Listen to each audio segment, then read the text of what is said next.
Hi guys! Guess what was yesterday? February the 16th, 2013 was my 18th birthday, and I'm just waking up, and oh my god, it was amazing. It was more than I ever thought it would be, and I'm gonna tell you guys why. Okay, so my day started out with me having to go to ROTC practice, which wasn't that fun, but then I hung out with my friends, two of my friends, and we spent the day kind of just chilling out while they did their physics project. But towards the evening, my friend, her name is V, and she was like, I want to go hang out with so-and-so. You should totally stop by. And I was like, I should probably, just kind of want to go home, go to bed, Tomorrow's Sunday, last day of Mardi Gras break. Probably just go home and sleep. She was like, no, you should just come in and say hi. I think they want to say happy birthday to you. And I was like, okay, we'll do that. And I walk into their house, and everything's decorated from with stuff from Tangled, which is my favorite movie of all time. I could watch it every day, and it would never get old. I have Rapunzel stuff all in my room. You really can't see it right now, but it's all over my vanity. I have her Animators doll, I have her Collector's Edition doll, I have her wedding doll, I have everything Rapunzel. And everything was decked out, and my best friend, who is a baker, and she made me a cake, which was amazing, and it was covered in golden flowers, like from the kingdom, and I was like, I fangirled. It was so great. But yeah, that was my birthday. The main point of this video is not to tell you how awesome my birthday and my friends are, probably better than your friends, but is to tell you that along with age comes the realization that, oh my god, I'm an adult now, and I have to do adult things. Like, I already registered to vote when I got my driver's license, and I don't smoke anything, actually. So I didn't go buy cigarettes, which is tradition, I hear, on your birthday to do. But, it's like, everything kind of came crashing down on me this morning. Like, you're 18, you're an adult now. Anything that you do from here on out will stick with you for the rest of your life. So, it was like a lot to take in this morning, and I thought about it, and I was like, oh my god, all my friends are going to college, and I'm joining the Navy. Now, I want to tell you why I chose to join the military instead of going to college. And this isn't going to be like a Navy recruitment video. This isn't going to be an anything recruitment video. This is my opinions, why I did this, why I think it's a good decision for me, and why, if you're a person like myself, you should think about doing this. So I've always wanted to join the military since I was a little girl, and at first it was the Army, but that switched over to the Navy because I did a lot of research, and which, if you're thinking about the military, you should definitely research every branch, not just stick to one, because that's what your granddaddy and his great-great-granddaddy and your daddy did.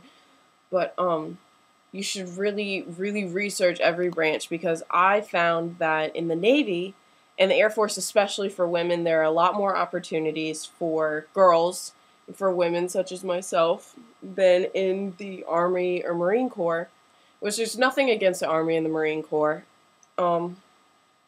It's just, I really like the opportunities that the Navy had for women. Another is that my parents have always told me that you should always give back. And what better way to give back to my country other than serving them that's really the only way that I can think of. I'm so proud, and it sounds really cliche, I'm really proud to be an American, and I want to do as much as I can to give back to that, and to help myself, and to help my country, and to help my fellow countrymen any way that I can. This isn't actually going to be a really funny video. I may say something funny, but it won't be intentional. But, yeah. So, how I went about joining is, first you gotta research, and I really like the Navy, And I was going to go corpsman because I wanted to be a greenside corpsman, which is an FMF corpsman, which is a Fleet Marine Force corpsman, which means you'd be a corpsman attached to a Marine Corps unit, because Marines are a branch of the Navy. They don't have their own medical, and the Navy and the Marines are really close. We're called Marine Corps taxis in the Navy, which is kind of true if you think about it, because we do kind of ship them around all kinds of places. But anyway, you really you research a lot, and you research all kinds of jobs, all kinds of branches. Then you go and you contact a recruiter, and there are always recruiters up at your high school, and if not, there's like a recruiting station in every city that has a population over 1,000. And you really sit down and you talk to the recruiter, and don't let recruiters bully you into anything, because recruiters are there to do their job, and although it may seem like your recruiter wants to be your very best friend, he's just looking for a number, and you're a number, and you have to acknowledge that. You can't go in there really naively, and I was kind of naive, because I'm the type of person that thinks everyone's just a little ray of sunshine, and well, back then, I never thought anyone, I thought they really cared. And they do care to a degree. But other than that, you're just a number. You're just part of their quota that they have to reach. So don't let them bully you into anything. Don't let them bully you into nuclear if that's not what you want to do. If you want to be a cook, be a cook. If you want to be a nuclear submariner, be a nuclear submariner. If you want to be a corpsman, be a corpsman. But there's no guarantee on that job, which is what a lot of people don't understand. After you're done talking to your recruiter, and you really decide that you want to go ahead with this branch, you sign up for an ASVAB.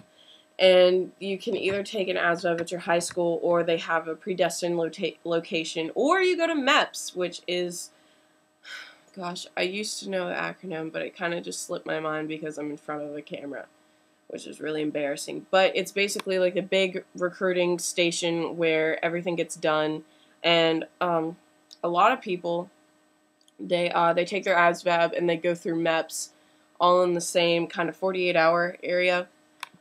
But what happens down at MEPS is you'll go through a little room, and you'll take your ASVAB by yourself, which will get in front of this computer that must be 600 years old. It's this big, and the monitor is whoa, gigantic. The keyboard only has 6 keys on it, so you can't really get confused as to what to do with that. But then after you're done taking your ASVAB, it takes about 5 hours, because the test itself doesn't take 5 hours. The waiting around and just getting your paperwork done takes 5 hours, which is a big pain in the butt. And it's really annoying, because you're just come on, guys, it's a test that I really can take in an hour, it's so easy. It's basic math, and I got a 70 on mine, and the lowest score that I got was a 64, which is, that's pretty good. On average, people get into the 50s, and you can get pretty much any job except for, intelligence. A lot of aviation jobs, you gotta have a pretty high score. So if you're not too good with arithmetic knowledge or word comprehension, paragraph comprehension, they have ASVAB books, ASVAB books look exactly like the ACT books or the PSAT books, SAT books. They're exactly the same. They're made by the same company. You can go to your Barnes & Noble, Books A Million, and get one. They're about 25 to 50 bucks. You really don't need to pay the 50 bucks one. The one that I got, I gave to a friend, which is why I don't have it. But, yeah. You just study a little bit for that. Don't overstudy, because people that overstudy generally don't score as well as people who, just brush up a little bit. But, it's really dumb questions, which came first, chicken or the egg? That's not a really good example, but, God. This video is kind of long, but anyway, when you're done with the ASVAB and you do MEPS in the same day, they'll take you to a hotel, and it's like you and a bunch of other shippers, like a bunch of other people going to swear in, and you're in this hotel, and you get a roommate, and my roommate was actually shipping out to Air Force boot camp the next day, so it's not just you and other Navy people, it's everyone from every kind of branch. And I talked to a few people. I really didn't talk to a lot of people. Didn't really see the point. But just be friendly. Don't like ignore people. Just like if they walk by or if they talk to you, just be like, "Hey, what's up? I'm so and so, joining this branch. Where are you from?" Because I didn't know like how far people had to go, but there were people from like Pensacola, Florida, from Key West that had driven all the way here because your MEP station is regional, and so I'm fortunate enough to live about an hour away from my MEP station, and I didn't have to ride 16 hours in a bus to go stand barefoot in a cold, cold medical facility. But then you wake up in the wee hours of the morning, and you drive back to the MEP station from your hotel, and you get off the bus, and they make you put your bag through this x-ray thing, and you're waiting with your shoes off, jacket off, and you leave that in like a closet type deal, and they give you your stuff later that night after you're done swearing in. And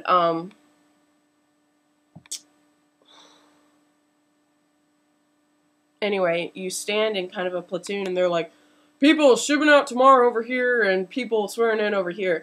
And there were like a lot of people shipping out. I remember like being like, whoa, totally blown away, because there were like 70 to 80 people that were shipping out to boot camp, and it was like 15 of us going in to swear in. I was like, wow, this ratio is kind of off. But anyway, so we're standing over there, and they start you like immediately. You go back to your like your office type deal, and you do a whole bunch of paperwork, and then you go and you sit down, you got your little name tag on with your social, and make sure you have your social security card, your birth certificate, everything in order, all your kind of paperwork. Your recruiter should tell you.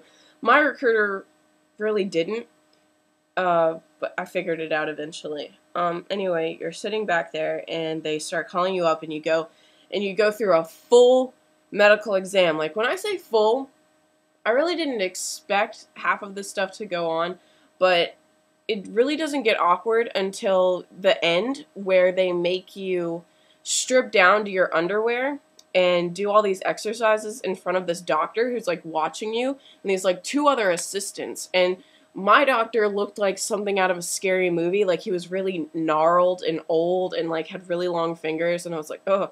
And after that's over, that awkwardness, and he starts feeling you like for, I don't really know. He just starts touching you, and then they're just like, okay, Stevens, to the back room. And I'm just like, what are you guys talking about? And I walk into this room, and there's this bench with stirrups on it, and I'm just like, no one prepared me for this. And then I start freaking out because I've never had like a pelvic exam before. I always wanted my mom to go with me to my first one because it freaks me out. I don't want anyone between there. And they start getting really suspicious. They're just like, do you have anything to hide, Stevens? And I'm just like, no, it's just, that's a horrible, horrible device you have there. It's awful. They have all these tools laid out. And the doctor comes in, I've got my like knees like locked together, and he's just like, you need to relax. And I'm just like, that's not something you want to tell me when I'm in this predicament. And he's just like, you have to relax. And so eventually I'm just like, okay. And he's like, spread your knees, please. And he goes, okay, you're good, you can leave. And I'm just like, that was it? And that's really all they do. That's all they do. It was completely anticlimactic, and I was slightly disappointed that everything wasn't in black and white and lightning wasn't going off in the background.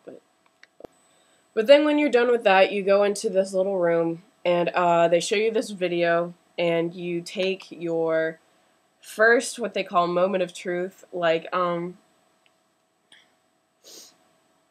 you didn't lie on your swearing in or your medical or anything, and you of course say, no, I didn't lie, because you didn't lie.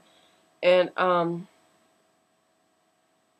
yeah, and then you go into this room with all these flags and you swear in. You like hold up your right hand and you're just like, I swear to, I really don't remember any of the words that they said, but it was along the lines of, yeah, I'm gonna be a soldier, I promise, or a sailor, or an airman, or a marine, or anything. And then everyone claps and they're just like, okay, you're sworn in, you're a depper now, get fit, and they give you your ship date, and then your parents come in and you can take pictures after that. But yeah, that's MEPS. After that, you start going to DEP meetings, which is a lot of like physical activity and knowledge and research your start guide. Because I really kind of blew it off until about now, and then I'm just like scrambling because I really don't want to be yelled at RTC, which is boot camp for the Navy. But yeah, other than that, you just wait, and that's about it. But really, you should look on Facebook, because I recently joined a group that was like June shippers for the Navy or something like that, and it's really awesome. You get to talk to people. No one is shipping on the same date as me, like no one, and so it like takes me off because all these people are so cool. I'm just like, yeah, I'm gonna have tons of buddies in RTC. And then they're just like, oh, by the way, I ship out on the 25th. And I'm just like, no one is shipping out on the 17th with me. No one. So I'm hoping before then, like, a whole bunch of June people come on. And they're just like, hi, I'm shipping on June 17th. And I'm like, awesome, great. This is perfect. Maybe they're just hiding. It's keeping me in suspense. But, yeah, make a whole bunch of friends in RTC, because I heard that's really important. I'm really excited. The job that I went for was corpsman, but they didn't have any jobs open, which happens, and that's why you gotta have like 5 or 6 jobs that you're really researching.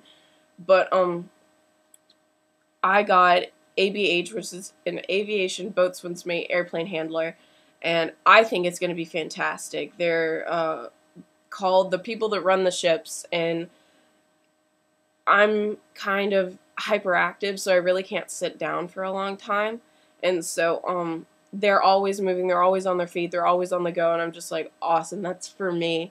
So I kind of like, I guess corpsman, I wasn't meant to be a corpsman, and that's how you kind of have to look at it. If you don't get the job that you want, you can always, if the job that you want isn't available, you can always just say, well, I'm not classifying right now, I'll classify later, and then you get sent in on DES, or they ask you down to MEPS again. But really just kind of have an open mind for your job. Like, if you hate it down the road, you can always reclass and get retrained. And that's the way that I kind of look. I know this video was really long and boring and probably didn't laugh at all, which is really sad because I think I'm a funny person. But, yeah. I just wanted to tell you guys why I joined the Navy, what I've experienced so far through joining the Navy, and why I think that the military is definitely an option. I know I wouldn't do very well in the college setting. I don't think I'm responsible enough for myself. I definitely wouldn't do very well independently. I think for a little bit I would do okay, but then I would kind of fall off the deep end and probably drink too much and not turn in homework. I'm not responsible enough to be in charge of myself, which is kind of why I'm joining the military too. Also, I get free college whenever I want. GI Bill, yeah. And, yeah. Just, it's a thought. And honestly, you can join the military at any time as long as you're not, like, 64 and missing a leg, within reason. So, the military is always here. You can always go. But yeah. Like, subscribe, leave a comment. Remember, I want to do one of those question-answer videos, and I haven't gotten any questions so far, which is really depressing. Remember, you can hit me up on Tumblr. The link will be in the description box below. Once again, like, subscribe. I make new videos every Thursday and Sunday. Thanks for watching.